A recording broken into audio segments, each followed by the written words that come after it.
Hi, so I want to talk today about how my abuser knew exactly what she was doing throughout the relationship. One of the most challenging things I found during and after, particularly after I broke up, was really coming to terms with the fact that she knew exactly what she was doing.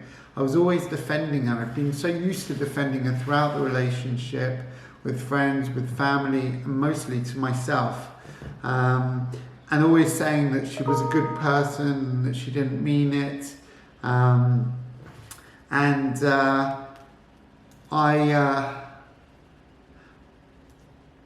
realised, even a year later, even a year after we broke up, I was always saying, no, she just had a bad childhood. She's just a tortured soul of some sort. And it was only about 4 or 5 months ago when I started reading some books about abuse. Did I really understand and come to terms with the fact that she knew exactly what she was doing, and it was all premeditated. It was all very cleverly worked out from years of experience of her knowing how to manipulate, control, and essentially abuse someone. And it was then that I realised that she really was a bad person, and she did it deliberately to cause pain and suffering for her own. I wouldn't even say for her own happiness, for herself is essentially it. So I wanted to write down the 10 things that are very clearly things that happen in the relationship that show that she knew what she was doing, and that there's no defense for it. So number one is money. So I remember from very early on, she never paid for anything, and I think after probably the 7th, 8th, 9th, 10th date, something like this, I kind of found it a bit weird. So I asked her, why?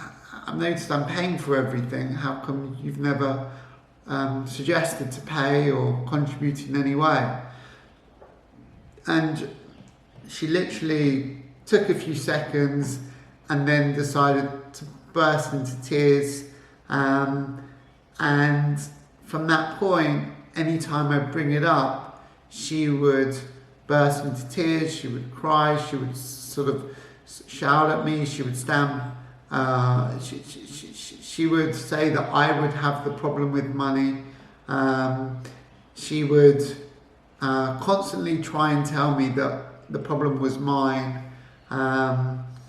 And knowing full well that she had the problem, and knowing full well the facts don't lie, that I was paying for everything.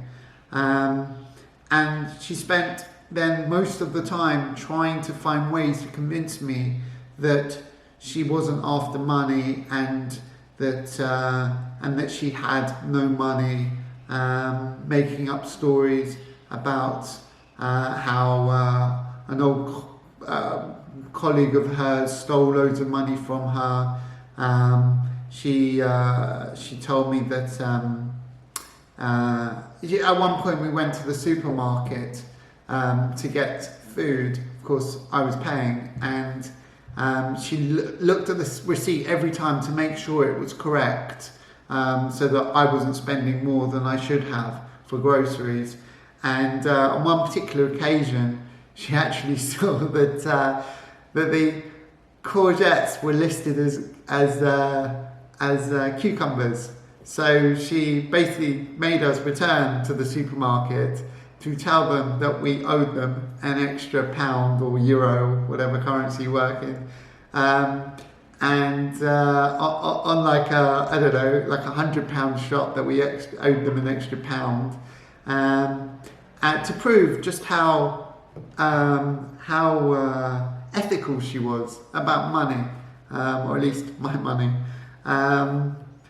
Another thing was, I made her sign, when she moved in, I made her sign like a prenup agreement that says she had no rights to anything in the apartment, or my things, or anything that I have. Over the space of the next year and a half, I would say every month, she would talk about destroying this agreement. And even in the last month alone, she would bring it up every few days, of how it needed to be destroyed, how it wasn't right.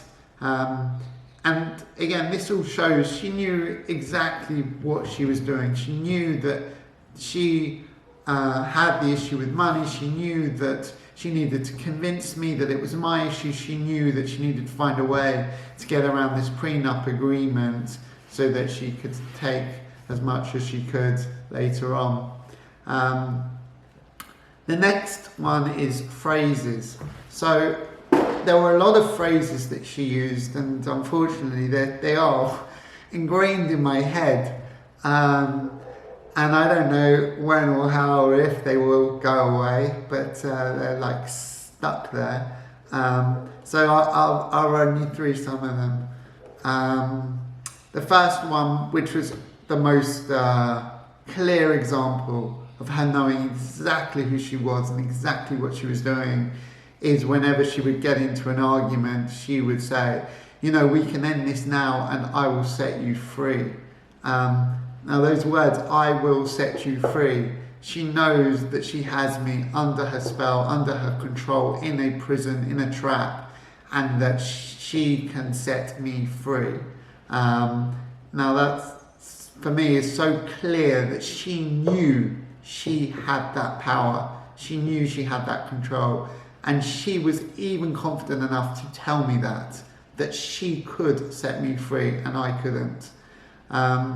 The next one is phrases that she used to say, like, I've never been treated like this by anyone ever before. I've never been so embarrassed by anyone ever before.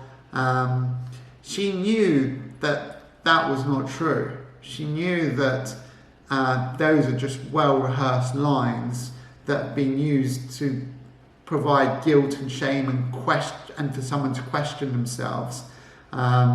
You know, when someone tells you, this has never ever happened to me before, and you know it's ridiculous what they're saying, but then, you know, you start to think, well, I don't understand it then, because that makes no sense to me, because what you're saying is illogical.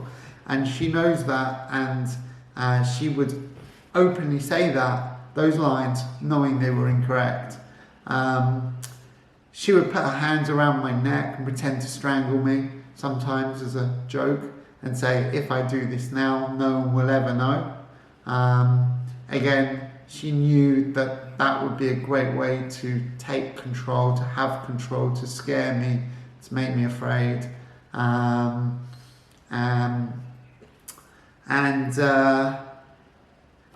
last one was, she was always scared that I would tell people how she was acting, what she was doing, and ultimately say that I would tell stories or I would tell people about her after we broke up, and I would hate her for it, for the relationship, and for you know what she does essentially.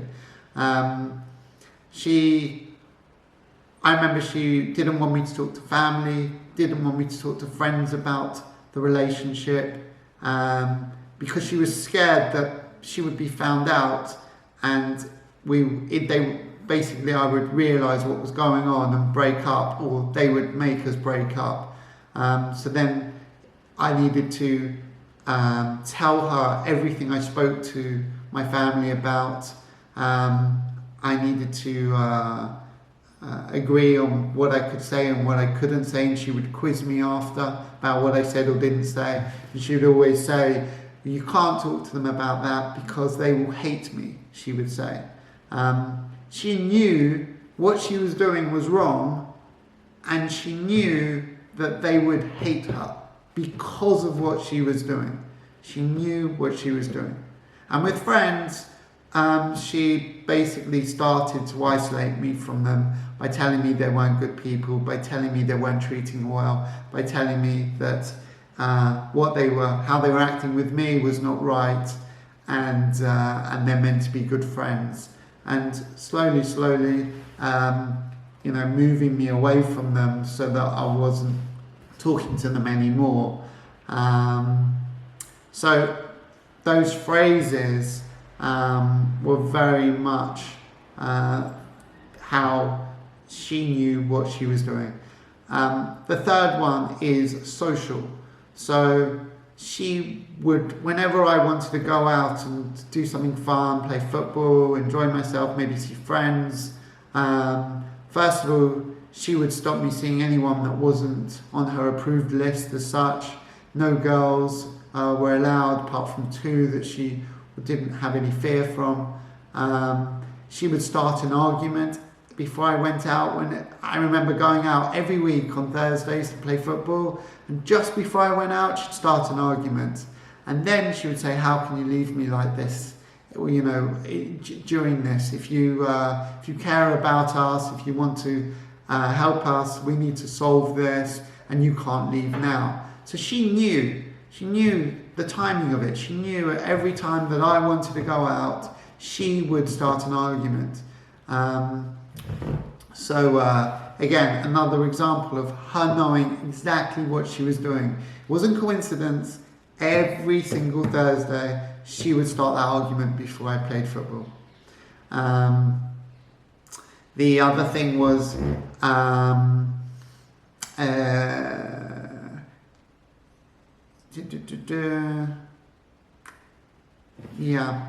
Okay, the fourth one is therapist.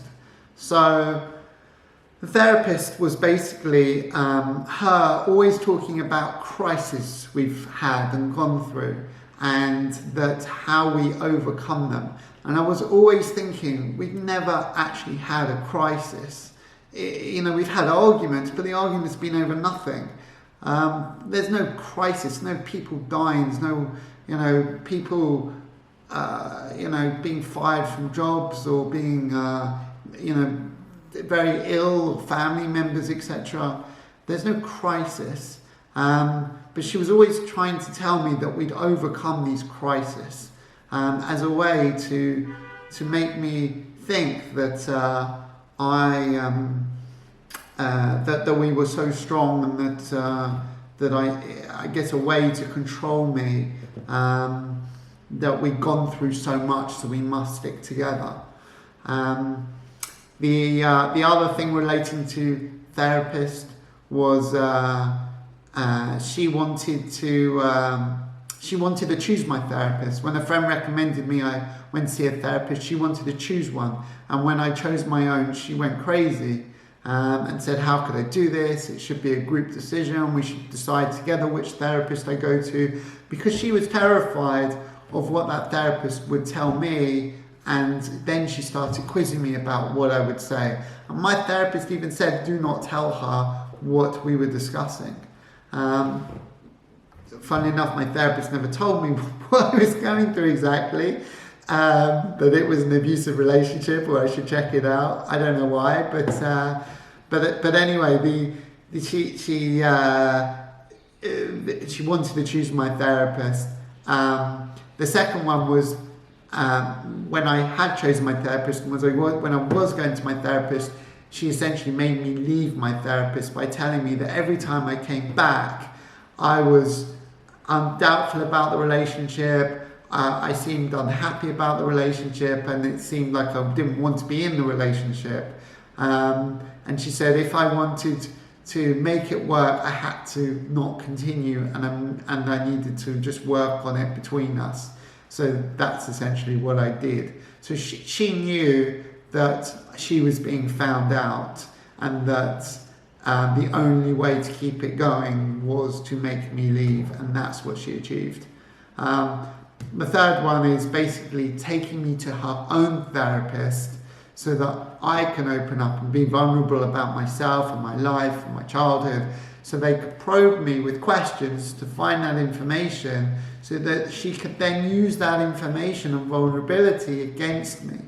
So she would find out, oh, you know, I wasn't, I don't know, didn't have enough love when I was younger, or my mother was ill a lot when I was younger, and therefore I can't deal with this or that or the other because of that childhood experience. And then when something happened, when she was ill, because she was playing the victim all the time, and I didn't really, you know, show her enough attention, a lot of attention, but never enough, she would say, oh, you know, it's because of your childhood, you're like this, you know. So it's always putting it on me and not on the fact of her, you know. So it made me feel that I was guilty, that I was a bad person, because of these childhood experiences, and not because of actually that what she was doing was completely unreasonable and wrong and manipulating. So she knew exactly what she was doing by using that against me. The what are we up to? 1, 2, 3, 4. The fifth one was her family. This was the most telling thing. Her mum used to always say to me, whenever her daughter, my abuser, was angry or upset with me, and I would be like, I don't understand what's going on, her mum would always say, no woman, no cry. Always. Whenever I was there, she'd always say, no woman, no cry. I used to say, look, maybe this isn't working. Maybe we should end it. Or, I don't know. And her mum would say, no woman, no cry. And I really didn't understand what that meant for a long, long time, until after we broke up. Quite a few months after we broke up. And then I understood that if I didn't want to cry anymore, if I didn't want to suffer anymore, I needed to not have her in my life. So her mum was kind of in code almost telling me, you know, if you don't want to suffer anymore, you must find a way to leave. Unbelievable. The next one, number 6, I believe, is keeping me in. So finding ways to keep me in the relationship. So I spoke about crisis before. I meant that for this section. Was nothing to do with the therapy, but the crisis and how we overcome them was a way to keep me in, making me feel that we could overcome anything. The second was saying I was a strong one and I needed to keep us together, and to make sure we don't fall apart because I was a strong one. The third was saying after it ends, I would tell everyone she was a bad person. I think I mentioned that before. Perhaps mixing the sections a little bit, apologies for that. But finding ways to say things, to manipulate me, to make me feel that I needed to keep us together and that she wasn't a bad person. The seventh one is arguments, and I split this into 3. So first of all, it's arguments in secret. So whenever she wanted to start an argument, it would never be around other people. It would always just be us two. If there were people there, she would insist that we leave, that we go somewhere else so that she could have that argument. She would always be very quiet and shy to have it in front of people. She never wanted to be found out. So they always took place in the park, in the car, outside, never at home where flatmates or friends or anyone else could hear. The next one is arguments going too far. So she always knew when the arguments were going too far, and when that happened, she apologised, and the happy times returned. She also had the presence of mind that when she would be so mean and cruel and angry with me, she would actually stop in the middle to say that she knows that she's been mean and horrible. And then she continued in that way to be mean and horrible. So she knew what she was saying. She knew that it was awful what she was saying. And she acknowledged it and then continued. The next one is new arguments. So she always, whenever there was an argument and somehow by some miracle managed to solve it, she would come up with a new problem that we've had from the very beginning, even though for me it's a brand new thing that I've never heard before. I remember even a year and 2-3 months into relationship, she was saying that it's always existed and we've always had this. Basically the rewriting of history. And I do remember there were a few more examples of that rewriting of history, but that was a very clear example of her knowing that was not true and her trying to emphasize her point and find new ways to confuse me and control me. The 10th one is packing and unpacking. So when she was mad and angry and upset and she didn't know what else to do, she would basically pack her things and put them in her car. Now, what was potentially unusual about that was, apart from obviously doing that, was that she would then wait outside until I would come down, feel guilty enough to convince her to come back. So she would hang around until I convinced her. So she knew when she would do this drama, this display, that then she just needed to sit down and wait long enough for me to feel bad. So she knew what she was doing. And then she would make me unpack her things for her. This would happen 4 weeks in a row. In the final month before we actually broke up. Also, when we broke up the first time, she said she basically made me feel bad by we were on holiday and she refused to sleep in the bed. I said I would sleep on the floor. She said no, and then I tried to give her the covers. She said no. And then at breakfast, she wanted to have breakfast with me, and then wanted to talk to me about everything. And then because that wasn't working, she then hung around in the hotel room long enough before leaving to basically make me feel bad about everything that was going on. Made me feel guilty about the covers, the bed, the fact that.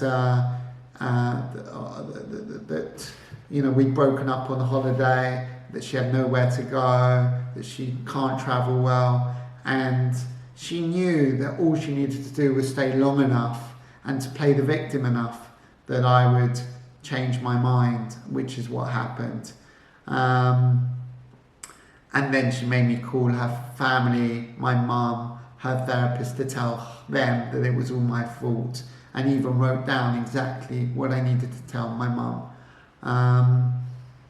And then when we broke up the second time, again, she did the same thing. She hung around outside the hotel for a taxi, but for a good hour, in my view, knowing that, or thinking at least, that I would feel guilty again and come to her and say, maybe let's try and work this out, which I didn't do on that occasion.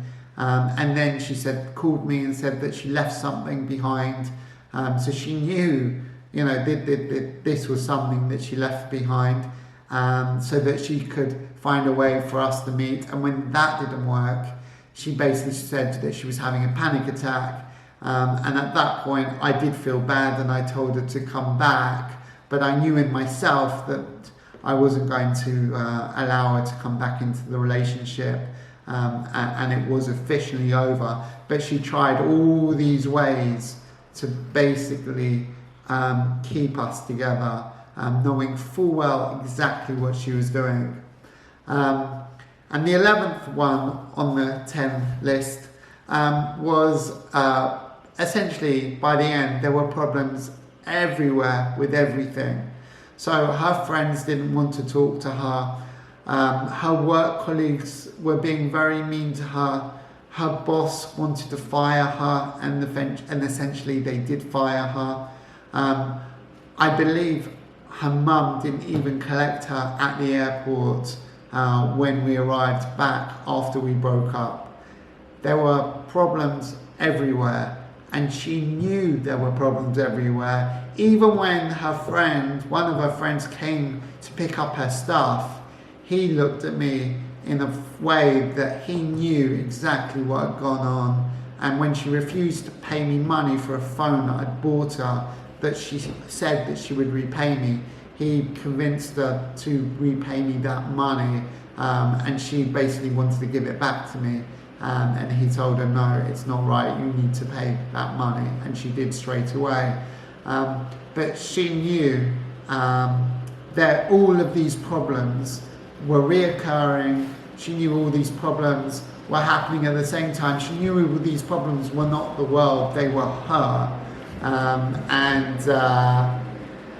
And so ultimately, these are all very clear examples that she knew throughout the relationship exactly what she was doing, and that it was wrong, and that I now know these things, and I know that she's a bad person, and I know that her biggest fear that I would tell everyone what a bad person she is. Well, it sounds a bit bad now that I say that, but my aim for making these videos is not to tell how bad she is. My aim is to warn others and help others, but essentially it's come true. She knew what she was doing, and there's no defense for it. So if you find yourself relating to any of these and find yourself defending someone for these, please think about it. Please take time, talk to people, watch this video again. These people, as much as we might love them, want to protect them, want to believe in them, they know what they're doing, and their only goal is to control and manipulate for their own purposes and not for your benefit. It is not love. Love is when you do something for someone else and put them before you. And this is the complete opposite. She is not a good person for using those tactics against someone who is in a relationship with them. So thank you very much. I hope that's helpful, and thanks.